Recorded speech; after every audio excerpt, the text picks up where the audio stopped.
If ever there was a rite of passage for the audiophile, I think it would be experiencing a good tube amplifier. There's just something unique about the sound that you don't really get from most transistor amps, especially affordable ones. And today I'm going to be taking a look at this affordable little tube integrated amplifier. It retails for $360. It seems to be well made, and guess what? It also features point-to-point wiring, which is kind of crazy for something under $400. So what we're going to do is we're going to take a closer look at it, and then I'm going to talk about whether the performance matches its good looks. Let's roll that intro.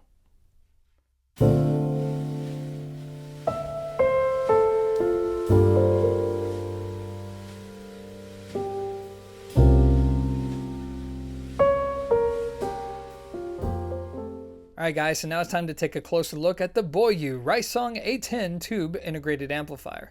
I'm sure I butchered that name, but you know what? All that really matters here is that you're looking at a purist two-channel audiophile solution, by which I mean this integrated amplifier comes with next to no features. You're not going to get a built-in DAC or a phono stage or a headphone amp. It's not even going to come with a remote control. In fact, the only real feature that you're going to get is an auto bias circuit, which is actually pretty cool because a lot of the people who are going to buy this unit are either buying it for a secondary system or it's going to be their first tube amp, which means when it comes time to swapping power tubes, you don't need to break out the voltmeter. So that's pretty convenient. Now, what I'm going to do is I'm going to start off by looking at the overall build of this integrated amp, and I got to say, guys, it's pretty solid. We have nice transformers in the back. We have machined aluminum pillars here on the sides. We have our stainless steel chassis, and listen to this. Our power on and off switch has a nice click. There's good resistance to it. The knobs here are both metal. We have our volume control. And overall, it's just a well-made piece. This is going to be our cage to protect fingers from touching the tubes, which quite frankly, I don't think it does a great job of that, but it still looks cool. Now let's see if I can take the cage off with just one hand. All right, there we go. Now let's look at the tube complement. So what you're going to get here are two EL34B power tubes that'll output 12 watts per channel, which actually seems pretty generous, but you know what? We're going to give them the benefit of a doubt here. The tubes operate in ultralinear operation. We have our tube rectifier in the center, and then we have our signal tubes right here, 6 N2Js if I remember correctly. And the cool thing is, these tubes, they're pretty common. They're not exotic, so if ever you needed or wanted to swap tubes, it's easy to do. So now what we're going to do is we're going to take a quick look at the back, then we're going to take a look underneath the amplifier, and then I'm going to talk about how it sounds. All right, so here's the back, and as you can tell, we won't be spending much time here. So going from left to right, we have two analog inputs with some decent quality RCAs. This is how you switch between them. And over here we have our speaker terminals. We have our ground, we have our 4 ohm tap and 8 ohm tap.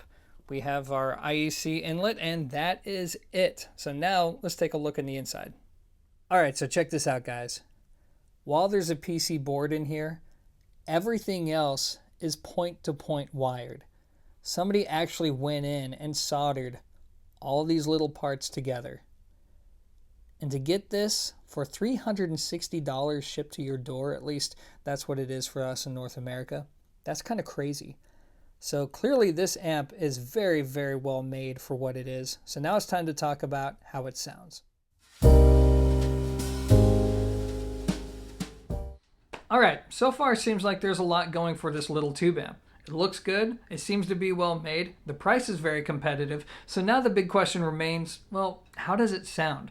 And in short, I will say this. If you're looking for that classic tube listening experience, then there's a good chance you're really going to like the A10 because that's what it does so well. So if you're looking for something that has dimension to the sound, layering within the soundstage, this fullness and body and warmth within the mid-range, then that's what this unit does.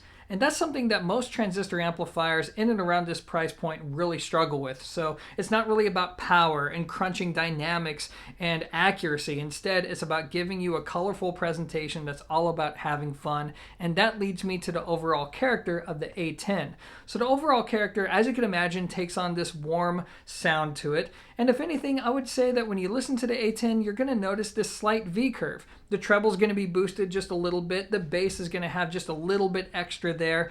And ultimately, that's what you would expect out of something like this. And that leads me to the individual elements of its performance. And let's start off with the treble. So the treble, as I mentioned before, is going to be just a little bit boosted. And what this does is this allows you to hear all the subtle little details within your recording a bit easier than you would with something that's more neutrally voiced. In fact, I wouldn't be surprised if people coming from solid state amps feel like this is a lot more detailed just due to how tubes sound, plus the addition of that voicing. Now, is it going to be the smoothest and most refined sounding top end you'll ever hear at this price? Well, maybe not, but then again, what is smooth and refined sounding for this kind of money? Anyways, the treble will have some grit to the sound, which I think is a good thing because that adds to a realistic sense of tone. But overall, yeah, that's going to be the top end. Now let's move on to the mid-range. So the mid-range, as you would expect with any good tube amplifier, that's going to be the star of the show. It's going to have this richness and tone and texture. There's just a sense of realism and scale to the mid-range that is, it's just addicting to listen to. But it doesn't go too far in the warm direction. It's not going to make it sound like male vocalists suddenly gain 20 pounds before stepping on stage or going to the recording studio. And if you listen to music that has punch to it, then you're going to be surprised by how expressive this little guy can be, because there really is good punch to the sound. Moving on to the bass. The bass is going to be strong. It's not about speed and articulation. Instead, it's just about raw output and power. It's not one note, but again, it's going to be more about giving you this full presentation. Now, I can't speak for everybody here, but I know for me, I'd rather have a little bit more bass than I need than not enough, but that's just a personal preference. Moving on, let's talk about dynamics. So dynamics are just going to be okay. Obviously, you're going to get a good dynamic presentation if you pair this up to very power sensitive speakers like higher end Klipsch or higher end Tektons. When it comes to imaging, this isn't going to lay down a super wide and enveloping soundstage. Instead, it's going to be more about restricting the presentation to where the speakers are and giving you a very good focused center image between those speakers. Now, when it comes to equipment pairing, I would say that ultimately it does best with products from the likes of Klipsch or JBL Studio, something that's 90 dB sensitive or higher, but you can get away with something that's 87 to 89 dB sensitive, especially if you're in a moderate sized room and you don't plan on listening at rock concert volumes. But it's not going to be perfect, and that leads me to some of the imperfections now.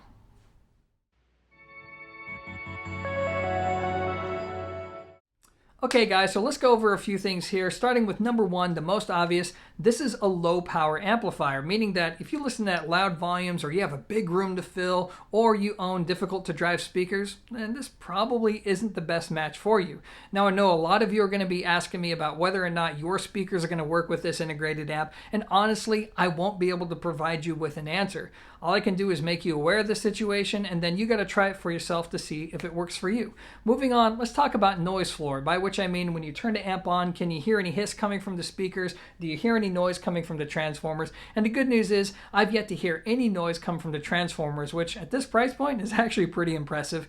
But I do hear a little bit of hiss coming from the drivers of the speakers when you pair it up to something like the Klipsch Forte III. Now, this is likely only going to be a problem if you're running super efficient speakers. For speakers that are between 87 to 89 dB sensitive, yeah, you're probably not going to hear anything. And even with the Klipsch RP600M, you'd have to put your ear directly up to the driver to hear any noise. But still, it's something worth mentioning. And now let's mention the biggest thing, which is going to be concerns over service and reliability. Now, obviously, I can't comment on reliability, but I can comment on service because when I asked a person who imports this gear into the US, I said, hey, so what are you going to do if there's a problem?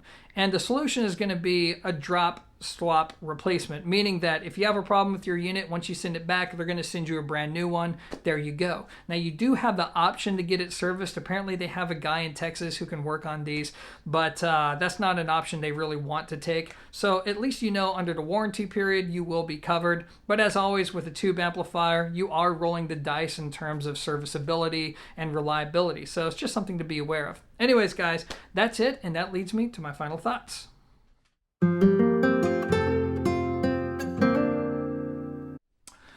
Okay, so as with my past two reviews, I'm going to wrap up this evaluation by laying down my subjective thoughts on the A10.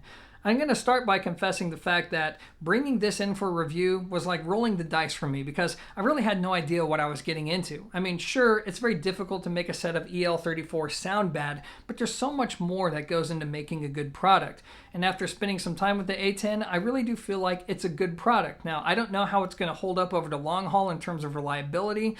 You know, that's just going to be an X factor that I'll probably not know for many years. But what I can say is in terms of performance, it's a very good unit, and I think it delivers on what a lot of people are looking for, provided you're somebody who can live with a purist piece. You can live without all of these features. If you're looking for something that's just all about good sound quality and you can live with 12 watts, I think it's actually pretty good. In fact, when it comes to pairing it up to speakers like the Klipsch RP600Ms, which are just the sweethearts of 2019, this may become my go-to recommendation for somebody who doesn't need features because it's a really good match and it has just enough power to take those speakers to pretty reasonable listening volumes, even on rock and roll or classical or music that demands a pretty decent amount of current. Now, the pairing is a little bit forward sounding, but you can actually manipulate the sound of what you hear through tube swaps, which is going to be very easy, especially with an auto bias circuit. So you can go in, you can swap everything that you see here and manipulate the sound according to your taste. So there's a lot to be said for that. And quite frankly, there's a lot of fun to be had through the process. So anyways, the A10, it's a good unit. I think it's well worth the money and well worth a try, especially for people in North America that basically have very low risk. If you don't like it, it's easy to return. Anyways, that's just going to be my take on the A10. A good amp.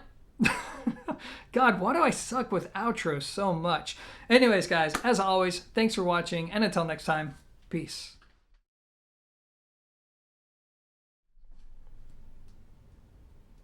What, you're still watching? Well, if you're still watching, then I have a little bonus section for you. What I'm going to do is I'm going to take our Boyuu Reisong A10 and compare it to the Iota VX SA3 integrated amplifier.